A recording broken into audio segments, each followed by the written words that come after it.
What is up YouTube, Jamie the Kid 00 here. Just a quick one before we jump into today's video. Just wanted to give a huge shout out to Yugijoe. We weren't originally going to have content for the next couple of days due to my workload at my actual job, but he was wonderful enough to step in and allow me to use some of the commentary work I did for him over the weekend for the Yugijoe Online Series. I'd recommend checking out the entire VOD streams if you haven't already, and check out all of his social media for when the next event goes up. I'll be sure to be casting that, I do hope. But for now, hope you enjoy the games that I've casted over, and let me know your thoughts. Cheers, guys. Enjoy. Oh, and definitely forgot to say it. Hit that sub button.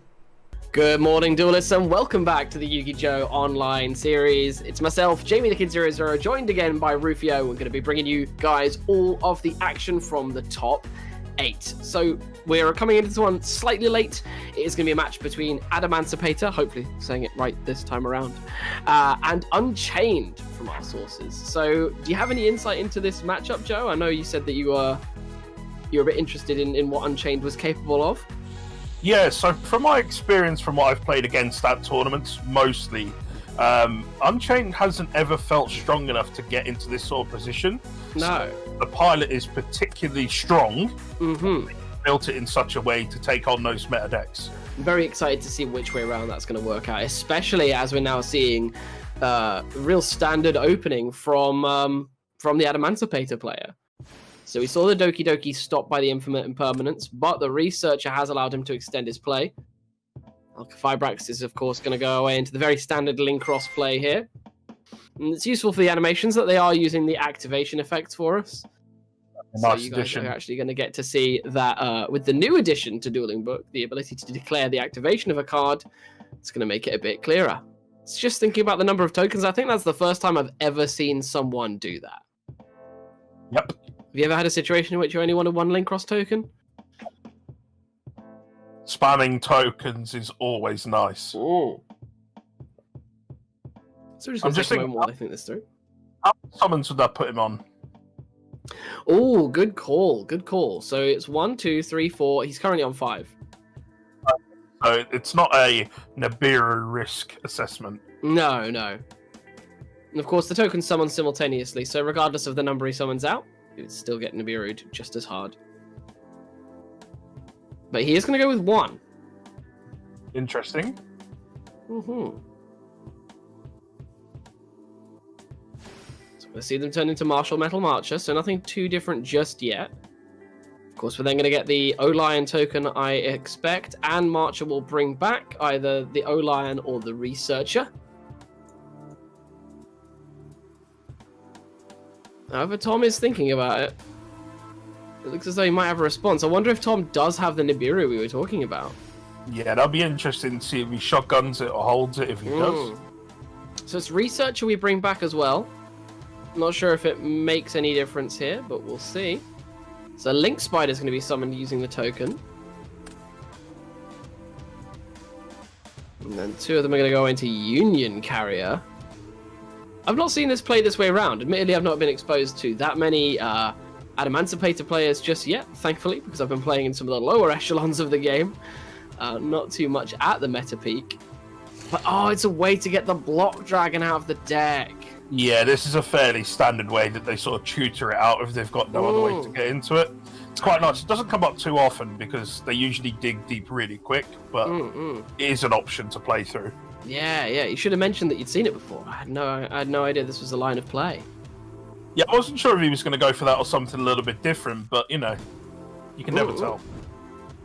That's a ridiculous way of doing it. So now, of course, he gets his triple search. And that's really all he needs to set up. Interesting. So, of course, IP is in a position where it can make Appaloosa, Avramax. Avramax would be really strong here. This is really, really hard for the Unchained deck to shift. Let's see Pot of Extravagance. It's a card I actually very much enjoy playing in this list. I think that setup of IP Masquerader could be important here, especially with the destruction prevention. So Abomination's Prison is going to be triggered. Essentially, when that's played face up, it is just a reinforcement of the army for the deck. It allows you to search any Unchained card from your deck to your hand. But if it's destroyed as a set card by a card effect, you can special summon an Unchained monster from your deck. So he's going to use it to search out Aruha. I'm not going to go into Aruha's wording too much, but it is really the combo starter of the deck. If he now has one of the other monsters or a settable spell trap from the archetype, which it looks like he has, he should be able to go full combo, but of course he is going to have to deal with whatever responses the Adamancipator player has set up. He's going to reconsider the set. He's going to reveal the Aruha. I think they're just rediscussing what the search was. Yeah, he wants to see the card. That's what it is. Check the text. Yeah, slight reverse play there. Card's going to get set back down again. Aruha is going to be revealed and triggered. So I expect he'll be destroying that face down, which is the Escape of the Unchained. Aruha will special summon itself, and then Escape of the Unchained will trigger. So two things have happened here. Aruha has destroyed a card to summon itself. A card was destroyed, so Abominable Unchained Soul that we just saw revealed in hand is going to be able to trigger, and Escape of the Unchained, because it was destroyed by a card effect, is also going to trigger. So we're going to see his field really quickly begin to fill up with monsters. And also worth noting that Abominable Unchained Soul is also going to force the activation out of the IP Masquerena, I expect, because on the new chain, in response to its own special summon, it lets you discard a card and destroy a card on the field. Most importantly, that discard a card is a cost, and there is no target declared. So very standard play line so far. Rakea summoned off of the Ruha. You following so far, Rufio? About as best I can. Lots going on. Yeah, it's an interesting one. There's a lot of text. Another important thing to note while we think about what plays he can make is he is locked into Fiends. And it's quite an important resource game, so I do very much understand Tom's thoughts about whether or not he wants to use the Abominations effect here. However, I'm inclined to suggest it's a very good idea because maybe it's just my lack of knowledge, but I don't know what that IP and Union carrier can turn into with absolute certainty. So I want to potentially force it now. And he is going to activate that effect. So his opponent, the Adamancipator player, is thinking it through, considering whether or not he's going to be triggering either that face down back row, which I don't believe we have any idea what it is, and it is infinite impermanence. So it's kind of good to see that used here. There are more important cards in the Unchained combo that they're going to go through in order to kind of re-establish its board presence. So how significant do you think that'll be? The infinite impermanence? Yep. Really depends on what gets summoned off of IP Masquerena. We've also got to bear in mind the good old rule of attack points in the game. Abominable Unchained Soul is massive. So he's now just attempting to end the main phase and force the IP Masquerena regardless. Yeah, that makes sense. If he doesn't make something huge, then the Abominable can just run over it. Because Masquerena is going to protect from card effects, but it ain't going to protect from battle. And the handy thing is about Abominable Unchained Soul as well is if it's destroyed by a card effect, if it's destroyed, period, on the field, and it's in the graveyard in the end phase, it can summon itself back. It's kind of a free resource. So we're going to see the Unicorn Interruption come out now. Unicorn's going to be triggered. I don't think we mind that too much, especially if he puts the Soul back. Depends on how much he knows about the deck. If he puts the Soul back here, Tom can just continue with his with his plays. But he is going to put back Rakea, which is the correct play here. What the next situation would have been was to use Rakea to destroy Aruha. Aruha would have been able to get another monster from the deck that allows you to cycle your spell traps back onto the field. But here's me being useless at my own deck. We are going to see Rakea actually chained onto the Aruha before it goes back, with me forgetting it's a quick effect. So the Rakea is able to, as a quick effect, destroy a card on its own side of the field. And that's the end of the effect. But of course, because they all have destruction effects, it triggers Aruha, which allows him to special summon the other boss monster of the deck, Unchained Soul of Disaster. Now, Rufio, do you know the main party trick of this deck? Nope. I'm sure you can educate me. The main party trick of the deck is the Soul cards, the Unchained Soul cards, with the exclusion of an Abominable, is that they can link away using your opponent's monsters. So what Unchained Soul of Disaster has just done is used its card effect wherein it can target one face-up monster your opponent controls, and after the effect resolves, link summon a Dark Link monster using only this card and your opponent's monster. So he could have made the Unchained Abomination there. I forget the kind of link for. He chose not to. He's going to make the Unchained Soul of Rage. An Unchained Soul of Rage is really cool because he does the exact same thing that Soul of Disaster did, except as a quick effect in your opponent's main phase. Now, remind me, the Link 4, is that the one that has multiple pops? That's the one that destroys when a card is destroyed by battle, when a card is destroyed by card effect, and in the end phase. And it's 3k. Is that mandatory or is it an optional? All of it is optional. Okay, that's good. But you'd be surprised in a grind game how quickly those destructions just rinse your opponent. It's such a powerful card in a more reduced game state, simplified game state. That's what I was looking for. So Tom progresses to standby phase, and he does DD Crow in the standby phase, hitting the block dragon. That's a good shout. That's such an important hit because he did go to so much effort to fish that block dragon out as well. And I'm kind of liking this position. So we are going to see Analyzer triggered. Special summoned, and of course that's going to be able to excavate 5 cards. It does special summon a level 4 or lower non-Tuna Rock monster, so even if he hits the block dragon here, he can't have it. Let's see if he uses the Analyzer here.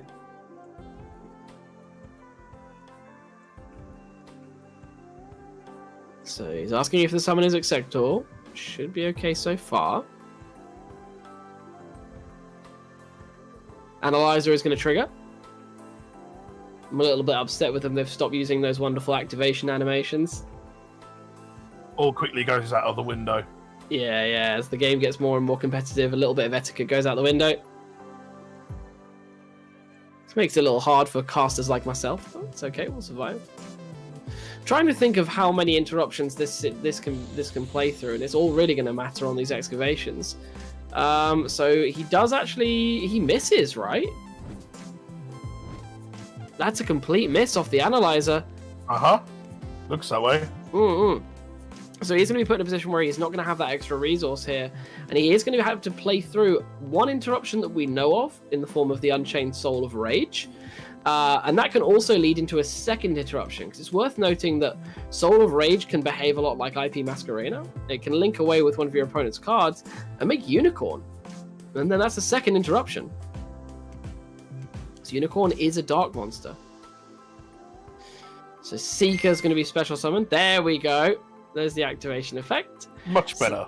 Seeker's going to trigger, but Tom is going to ask him to hold on for a moment. Maybe jumping the gun. He's thinking on the summon. So it's worth noting there's only 2 cards in the Adamancipator player's hand now, so his options are running thin. And he's used Analyzer and Seeker as their special summon effects, so he's got to be running out of extension. Of course, now we're basically relying on him having only 1 researcher left. Sorry, 2 researchers. Then we are then going to see Rage triggered to link away with the Seeker and Rage itself. I wouldn't be surprised if we see a Unicorn come out here and a discard of that last card. No, it is going to be Anguish. So Anguish is pretty much the exact same thing as Unchained Soul of Rage, except most importantly, it is not a quick effect. So that can be the only frustrating part. So I was hoping we might see the Unicorn come down and spin away the Analyzer as well. He's just going for that larger establishment on the board. Now, it looks as though that's 3 banishes. So has he got another block dragon in hand? He has! Has he drawn that for turn? He must have done, you would think. My goodness.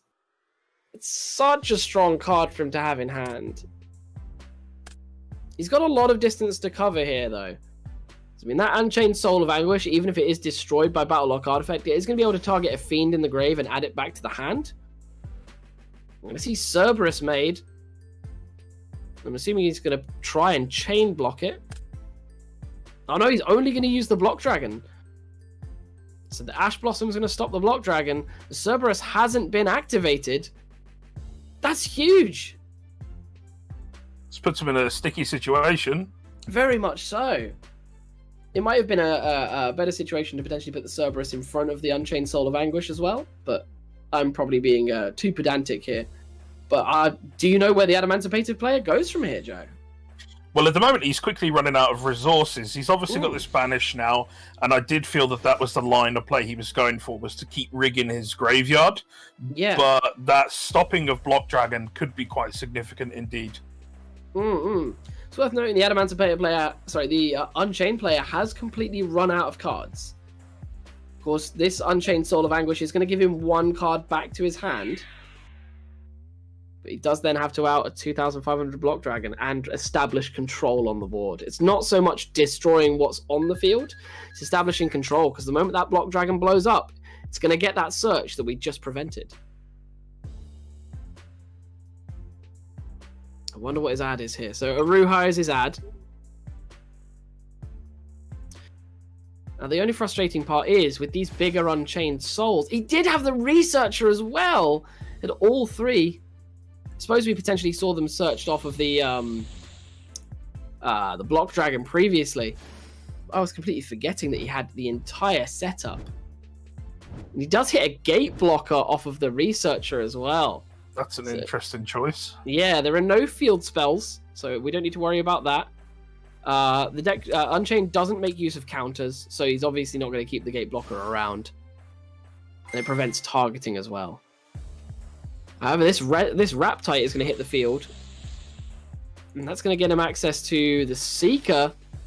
So he could be going into the play with at least 1 negate in the form of Dragite. However, the handy thing for the Unchained player is Dragite only negates spells and traps. Now, has he triggered Seeker already?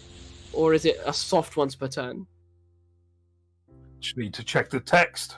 It looks as though it's a hard once per turn. I thought he had used... no, sorry, the Seeker hadn't triggered because the Unchained Soul of Rage was used on it immediately in response to its summon. So that was it, he wanted to, didn't he? Yes, and then yes. He said no, thinking on summon. Yeah, so the the Dragite comes out. That's then going to excavate 5, and the fact that every card in this deck has this extension effect is ridiculous. And it is going to hit a rock monster, so it is going to be able to bounce that Unchained Soul of Rage back to the hand. Sorry, Unchained Abomination. I'm getting confused with my names now. How quickly things are turning around here. Yeah, I mean, it's the advantage system of Adamancipator. The fact that it can generate so much from so little, even when it was so commandingly pressed in on, it's been able to just bounce straight back. So I'm interested to see where the Unchained player can take this going forwards. Or if there is anywhere he can take this at all. So play does pass back, and let's see what this draw gets him. 3 monster effect negates and a spell trap negate, staring him down. All of his monster effects are so important, and the trick with this deck is it goes 1 for 1 in a lot of situations. So it's not all that comfortable with just spinning random card advantage into an Appaloosa to bring her down. So I'm intrigued to see if he has a policy for this board. He's taking a moment to think about it. But I think we're looking at all she wrote and a very swift journey into game 2 of this top 8. It's interesting to see a player on 7,900 life points, and we're considering whether they're at the end of their tether on this one. It's always been a great philosophy in Yu-Gi-Oh! Life points are a resource. It's game state that often dictates Yu-Gi-Oh! These days. That's very true. Because oftentimes, if someone's really attacking your life points for more than 2,000, they're probably attacking you for all of them. In the way that these massive boards can swing back and forth. Of course, control matchups slightly different because you are going to see little kind of 1,900 pokes. But with boards like this, a play passed is a play blown out.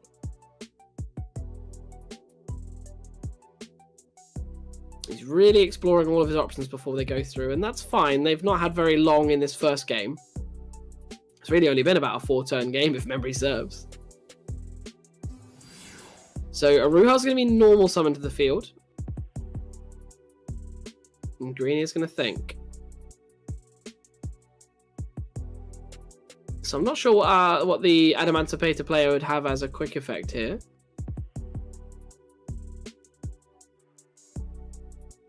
He's He's authorized it. I was wondering what he would do to stop it.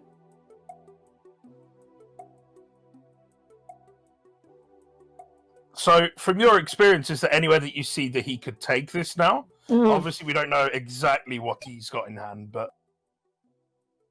I mean, I think it's incredibly difficult.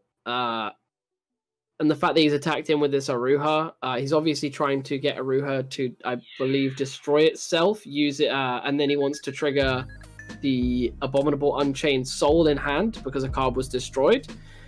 However, I'm almost certain that the Appaloosa just triggers here, negates it, and then it's game. Oh, hang on, can he chain block it? I thought Aruha was only when it was destroyed by card effect. One moment.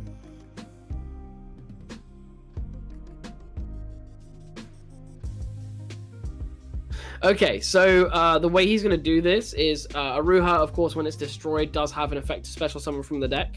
So it's looking as though he's going to attempt to chain block for his 3000 attack monster to come down, I expect. At least that's the way around I would want to play this. However, he could potentially be also trying to force through an Aruha to get a different monster from the deck. But he's going to go Soul Chainlink 2, Aruha Chainlink 1.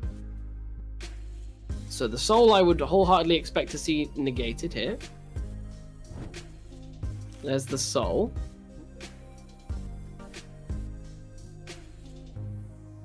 And most importantly, that effect can be triggered multiple times. You can only special summon it once per turn. However, it doesn't have a once per turn activation clause. So that could be a pretty spicy interaction if he keeps crashing things in to force down the Appaloosa. Then just beat over it. I mean, this Aruha can summon a pretty big monster from the deck. It can summon another Unchained Soul. Now that would use up the singular special summon clause of Unchained Soul. But I'm interested to see where it's going.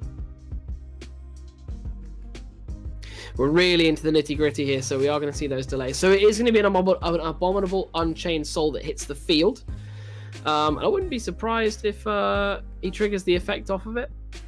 I mean, potentially just to burn through a little bit more life points, but he's not going to. He is just going to attack straight into the Appaloosa.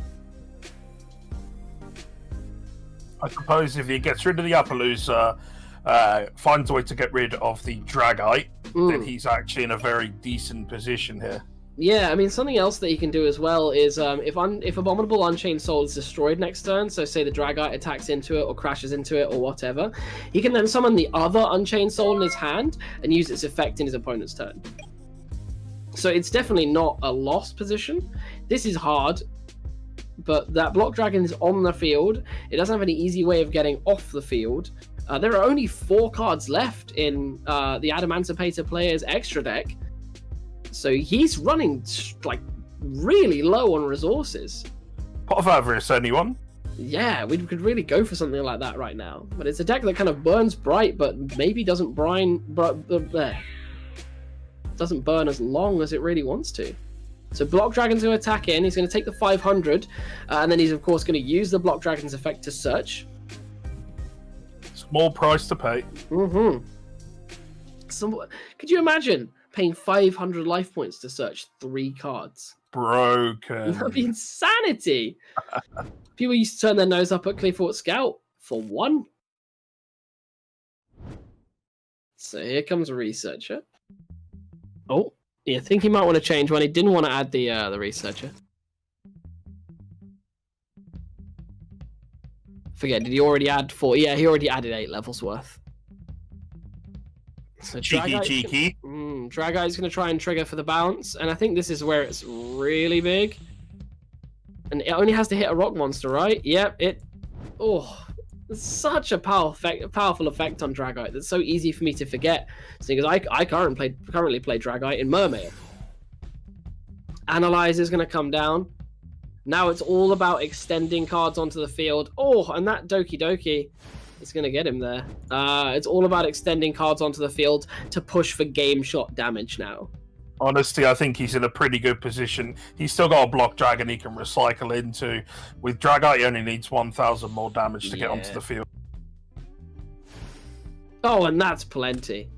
So we should see the game starting to wind itself out. Ooh. Oh, and with the summon of Borreload Savage Dragon, I think that's all she wrote, folks.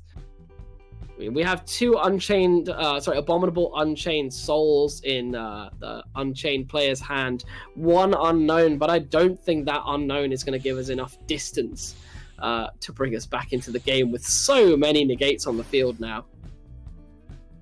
Block Dragon summoned. And however, sorry, I'm being an idiot. This is main phase 2. Sorry, chat. It's me getting too excited. It was not going to be a push for damage. It's the problem with casting it. Sometimes you can't look at absolutely every location all at once. Yeah, lots of variables to take into consideration. Very much so, very much so. Especially when the battle phase essentially happens at the very start of the turn, when we're used to very, very long main phases. So Unchained does have one last opportunity to make a play here. 2 cards in hand that are essentially bricks unless a destruction happens. An Aruha and one unknown. Aruha does successfully summon, and if this play is entirely dependent on monster effects, we can remember that the Dragite doesn't stop monsters. So he is free to essentially force one negate out of the Savage Dragon, and then he can play it out. So we could just see the exact same play we witnessed last turn. Of just forcing out and protecting the card effect that he wants to use the most. It's important to note, though, Savage Dragon is on 4100, so this isn't going to be a situation like last time where you can just force an Abominable Unchained Soul onto the field and trigger it. So Aruha's going to attack into the larger of the 2 monsters, which intrigues me. Interesting choice. Yeah, it takes 26, and he's now going to start triggering effects. So Aruha, I expect, will be Chain Link 2 this time around, because I think he wants to force the soul onto the field. Or potentially not, by the looks of things. He's going to authorize it, so it looks like both of the chain links are going to resolve here. We've got the okay from the Adamancipator player. So we're going to see soul hit the field and then Aruha resolve. So we can go a couple of ways here, depending on how he builds his list. If he gets another one of the Unchained Souls from the deck, he can make a level 8 play here. But he's going to get Sarama. Now, do you remember earlier on when I said about a monster that can cycle the traps out of the graveyard? Sarama's your guy. So this is where he should be able to start setting himself up. Correct. However, he does need to deal with the threat of the Dragite as well. But very importantly, Borreload Savage Dragon, although it's very, very powerful, does not negate and destroy. It only negates. So he's now, of course, going to force out the negate by discarding one of his Abominables with the other. Now he's going to be able to continue his play with relative ease, crash the other Unchained Soul on his field into the Dragite, meaning that he's free to use any spells and traps he wants if that last card in hand is a spell trap. He's fairly freed up. Like, he's still not in a great position at all. But he could do a lot here. So he clears the Doki Doki. Is he going to clear the Dragite? Are spells and traps important to him here? We'll soon find out. I'm sat forward on this one. This game's hanging on a knife edge. It's very much been a back and forth, hasn't it? Yeah, every single time I've thought that a player has been written off, they either haven't been or I've been completely mistaken and not observed the battle phase. So, which is nice and contrasting to our previous 2 games. Yeah, it's a really good, right? I feel like this has already been as long as both of our other feature matches, Joe. So it's been good. I need to stop for water for a second. I'm burning out here. Not accustomed to it anymore. Not at all. This 10-minute format, I mean, it made my job very easy. So we are going to see them crashed into one another. They're going to go to main phase 2, and Sarama is going to trigger.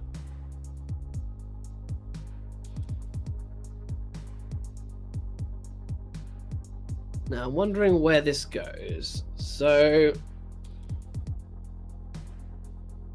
he does want to try and grab the Unchained Soul of Disaster from his graveyard.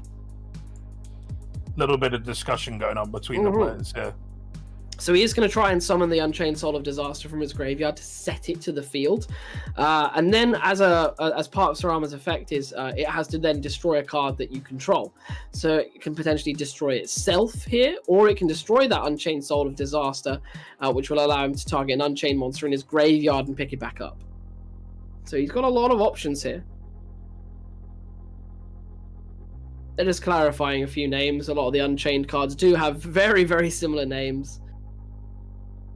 So they're just discussing the play. But an Effect Veiler comes down. Just as we thought Unchained had gotten past it all. There's an Effect Veiler. Do you think that one is a Starlight version? Honestly, it can be any rarity it wants in a situation like that. Platinum Veiler. Oh my goodness. I mean, Platinum and Starlight's basically the same thing anyway. I'm just throwing myself back in my chair. Like, that was such a complex series of plays to stay in the game. And he was just in a position where he could re-establish himself on the board. But it looks as though the Block Dragon will, of course, be able to attack over the Sarama for 1,000. Sarama will attempt to activate, and we'll see if the Borreload Savage Dragon will negate. The Savage Dragon will negate, and it is going to try and push for the 4,100 attack points of damage. For what I expect will be game. I was holding out on the Battle Fader there. So, side decking. Hope our game 2 is just as enthralling.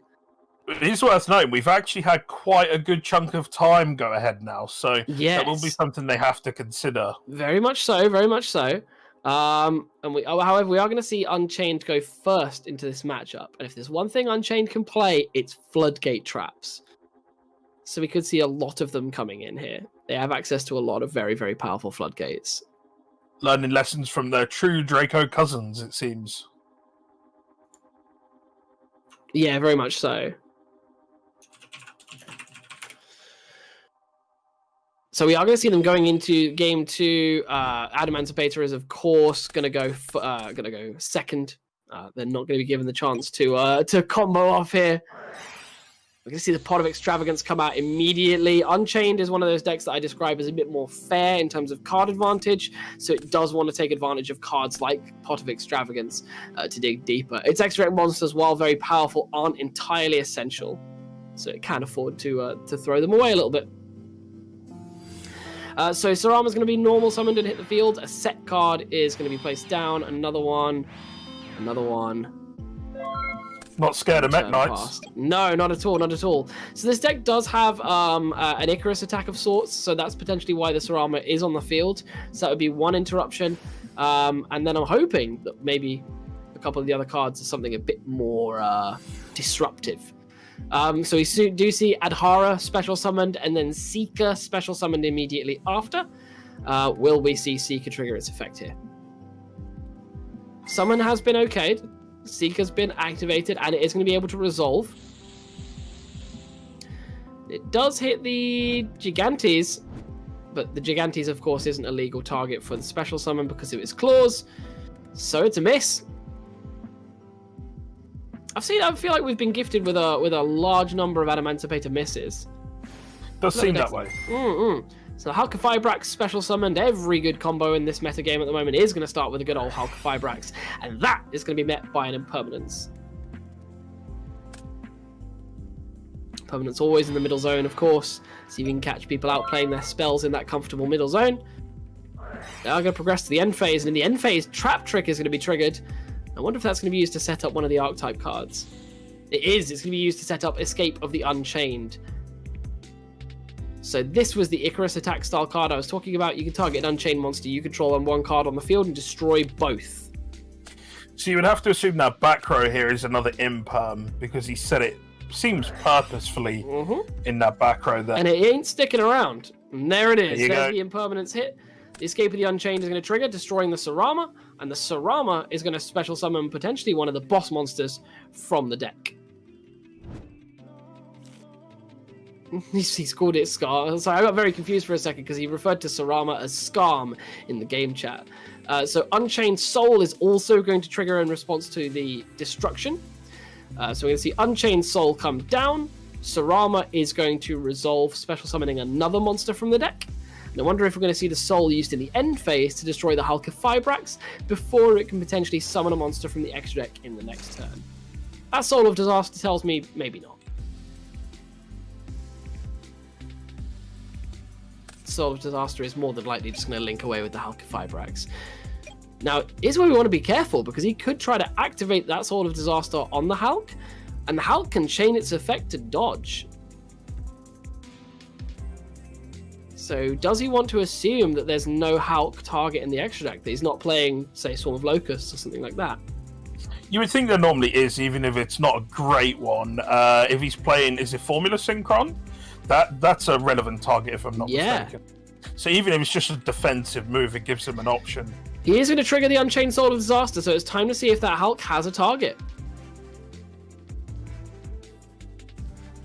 He's declaring effect.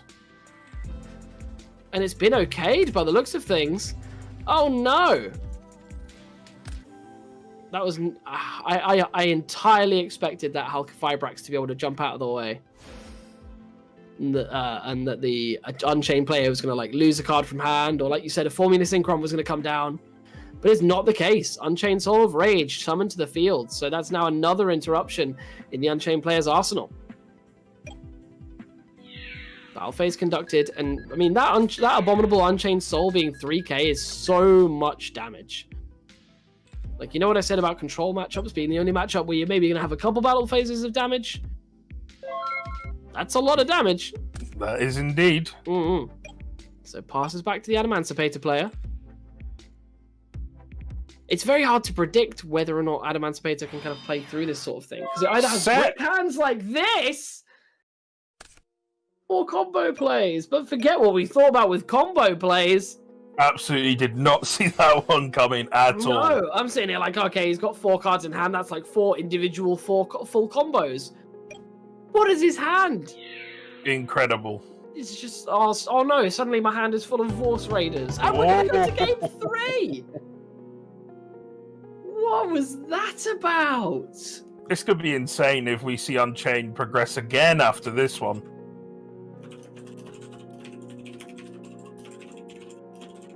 So, go... Okay, so he, so there might be a very quick reset. I'm just seeing a discussion in the game chat. It looks as though the Adamancipator player has made a siding error, so they're just discussing it for the moment. So it might have a very, very brief delay. Just to give you guys the heads up of what we have in the top 8 for you guys today, to give you an idea of what else you could be seeing across the course of the event. Our top 8 has been dominated today by Adamancipator. We have 3 Adamancipators players making up the top 8, just over a third. Then we have 2 Eldritch Synchro decks, so none of the pure Eldritch lists made it through. They were Eldritch in their entirety. We're then going to see 1 Mech Knight Invoked, the deck that just never stops working. 1 Altergeist, that's piloted by Ollie Newton, who we saw in our round 4 feature match. He did make it through in spite of his loss in that round. And then, of course, we have the Unchained player that we are watching right now. Any thoughts on the top 8 makeup? Yeah, it's quite an interesting one to see. It's nice to see a little bit of difference.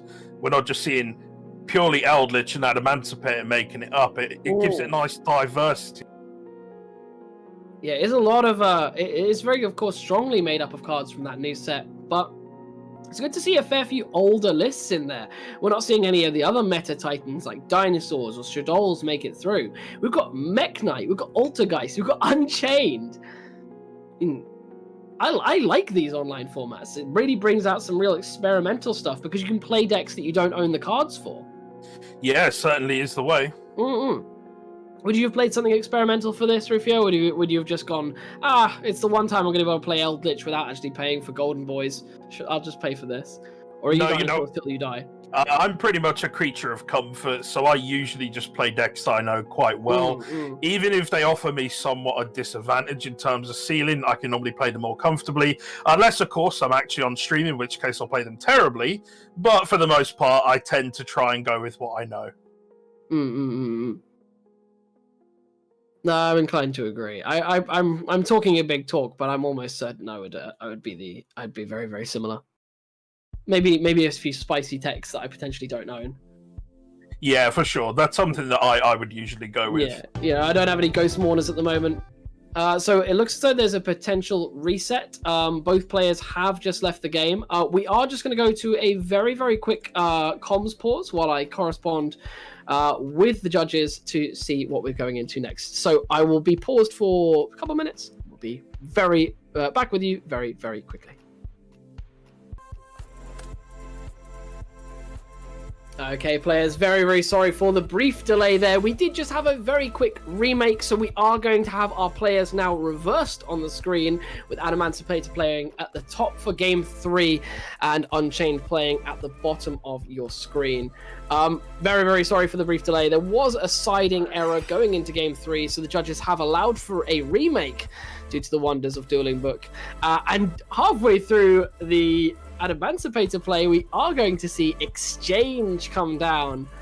Such a frustrating card to use on Dueling Book. It can be a little bit awkward to set up. Of course, getting cards into your opponent's hand. But it's very, very good for any combo deck looking to immediately pinch away one of those important hand traps. And we're going to see the Adamancipator player take an Ash Blossom away.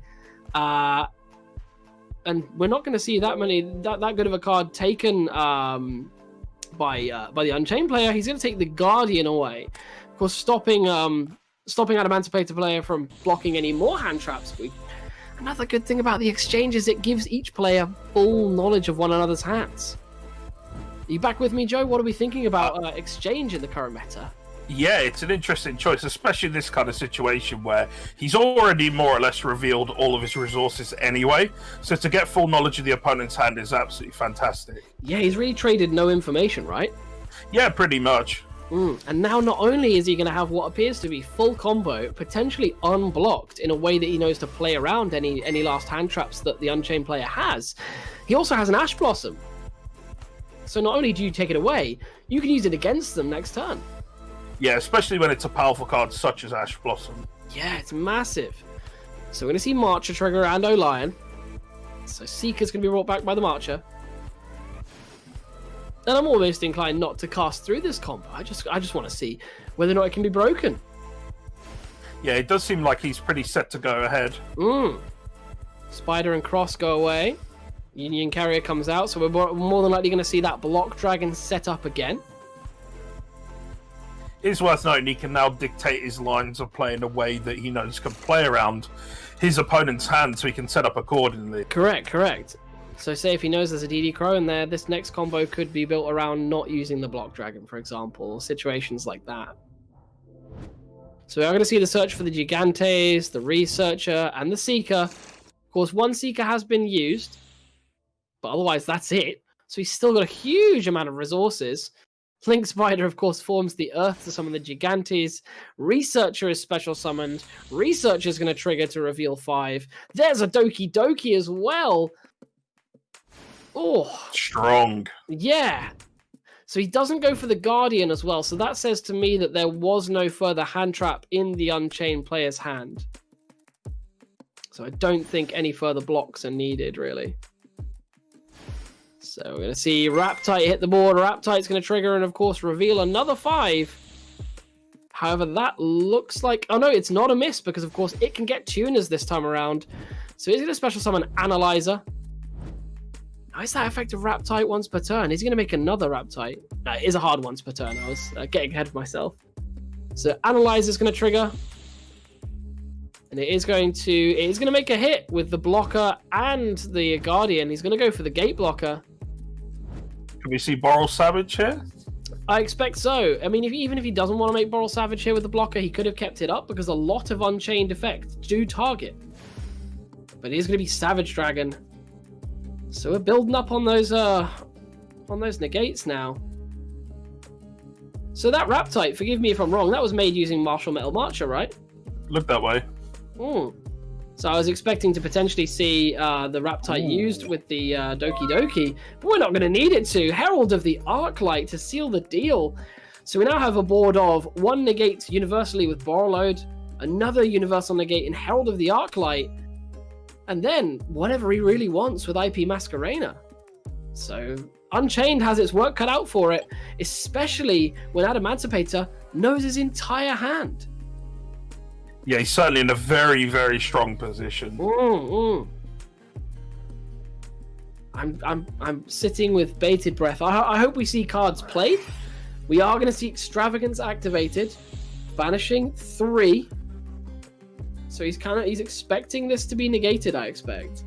Either that, or there is a card in his extra deck that he wants to keep safe, but he does need the draw. Ash. So the Ash Blossom is going to be used by response. And of course the Ash is going to be banished because it was sent under Herald. But that is one of the negates gone, so there's only 2 left. But the reason why I sit here with pinched breath on this situation is Unchained only really has one main starting line of play through that Aruha. So I'm intrigued to see what else it can do to get around the additional negates. So Rikea's going to be normal summoned. The Adamancipator player is going to think about the situation. Could be the case that he unicorns the Rikea out of the way before something like an Aruha could be triggered targeting it. And that looks as though it's going to be the line of play he is taking. So IP Masquerena is going to trigger, tributing itself away with the Union Carrier, or linking, sorry. We are going to see the Unicorn come down, and that last card in hand get discarded to spin away the Rikea. That last card was just a Tackle Crusader, so it's not doing a lot here at all. But Unchained is thinking he might have a play here.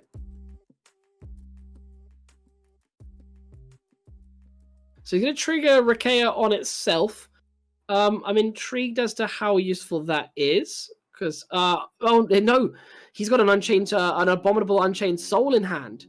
So he's going to be activating the Rikea to try and force a destruction on itself, sending it to grave, keeping it out the deck. And then if that Soul in hand can trigger, that forces at least 1 negate. So Savage triggers, it isn't destroyed, and it wasn't successfully special summoned. So to my understanding, he can try and do it again, but he's not going to. He's just going to pass play. Surely we have it here. I mean, with the Block Dragon added to this field, and there's so many attack points staring him down, unless he's teched in a Battle Fader, I think this could be all she wrote. Goodness gracious, after one real slog of a game, we get these 2 blowouts, and there are GGs in the chat, boys. We have our top 4. So Unchained is going to fall at the top 8 hurdle to the ridiculous power of Adamancipator. But what do we think about what we saw in that game, Joe? Well, let's first clarify. This is a fantastic position. The Unchained's even got this far. So definitely a big congratulations to Tom on getting that far with such an off-the-cuff deck. Yeah. He must have built it so that it's worked in previous iterations against these kind of meta decks, because that is what you'd expect to play. Potentially he had a favourable run anyway, but all that really matters is he got into the top cut, he put on a fantastic show. It did look like he could have progressed at one point, and unfortunately the strength of Adamancipator just won through. So it's definitely a deck that has obviously been seeing amendments into the metagame. Discussing with my testing partners, the 2 types of decks that can be played are these ridiculous combo decks like Adamancipator or Synchro Eldritch, or decks that can get away with playing somewhere in the region of it's kind of 10 to 15 hand traps or real traps. So this definitely falls under that second category, wherein it can weather the storm of these resources. But just to give you guys a final heads up, we are going to be progressing to our top 4. I would recommend, if you have lunch plans, you go and take action on that now. There is a planned outage on Dueling Book coming up, so we are going to be taking a bit of a longer commercial break for us. Hopefully there'll be some alerts on the chat for you. I hope you have all enjoyed. This is going to be the last stint from myself and Rufio for the tournament, but you know, you can always message the YouTube channel asking for us back. Always be great. But I hope you've all enjoyed, and we'll see you guys with some more content when the Yugijoe Online Series returns after these messages. See you soon. Bye bye. just want